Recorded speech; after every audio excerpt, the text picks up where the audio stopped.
Jock Pederson and Yasiel Puig. Getty Images. 2. Milwaukee. To counter the Brewers' bullpenning, the Dodgers had to make a major adjustment. The big swings were not working. They realized they had to counterpunch after falling behind in the series. In many ways, they faced the same issues as the Yankees in their home run or nothing offense. "We've shortened up at the plate, taking what they are giving us," Dodgers third base coach Chris Woodward told the Post. "It's a big field out there, forget the home runs and go to more of a contact approach. That old-school style has the Dodgers one win away from returning to the World Series, which they haven't won since 1988. Up 3-1 in the NLCS, a win Friday night at Miller Park does the trick."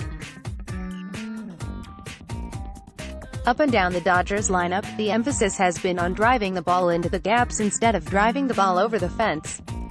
The Dodgers have not hit any home runs the past 2 games of the NLCS, but they've won both games.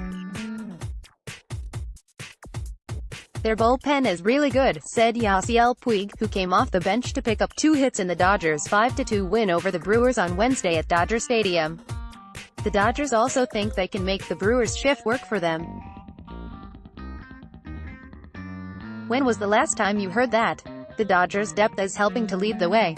Come Friday night, it once again will be about using every available piece. "We're trying to win the World Series, you have to leave your ego at the door," Jock Pederson explained. "We've got runners on this whole series and we just weren't able to come through. The Game 3 loss was a wake-up call that something had to change." In that 4-0 loss at Dodger Stadium, the Dodgers were 0 for 10 with runners in scoring position. The big swings were becoming big strikeouts. In that game, the Dodgers struck out 14 times. Game 4 wasn't much better. Dodgers were 2 for 10 with runners in scoring position, but that second hit was a big one as Cody Bellinger shortened up and drove a game-winning single to right that scored Manny Machado. "I'm really proud of the adjustments Cody has made," Woodward said. Then in Game 5, it came together as Austin Barnes, Justin Turner, Bellinger and Max Muncy came through. "We got some huge hits, Max, JT, Belly, Austin," Pederson said. "We just didn't get those hits before.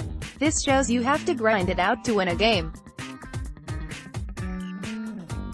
Steal a base, have a good ball in the dirt, read a walk, just keep the pressure on those pitchers. That is what October is about." "Absolutely," Pederson said. "One thing will win or lose you a game. There were times we didn't get the job done and we lost because we didn't give our bullpen runs. You have to find a way to win." The Dodgers stole 3 bases in Game 5, and the plan is to keep the pressure on the Brewers' pitchers. The October game is much different than the showcase slugging game of summer. The Yankees learned that the hard way, losing in 4 games to the multi-dimensional Red Sox in the ALDS. In their 3 losses, the Yankees went 2 for 16 with risk. They never made the hitting adjustments the Dodgers have made. Adjustments don't just happen. The work has to be honed. They have to be worked on throughout the year. Dave Roberts was quick to credit his coaches. "Our hitting coaches do such a great job of trying to ingrain in our guys and make it land as far as shortening up and taking what they give you," Roberts said of Turner Ward. "For it to play out like that and Cody, especially, to shorten up on the bat. Those are big hits. Even Yasiel not coming off the ball and staying through the middle. JT, Austin, Muncy, to stay on that ball away and give us a lead. Those are big things. It's always a process. You're always trying to get better. But for us to see that and for those guys to get rewarded, I think is encouraging. That winning approach reinforces success."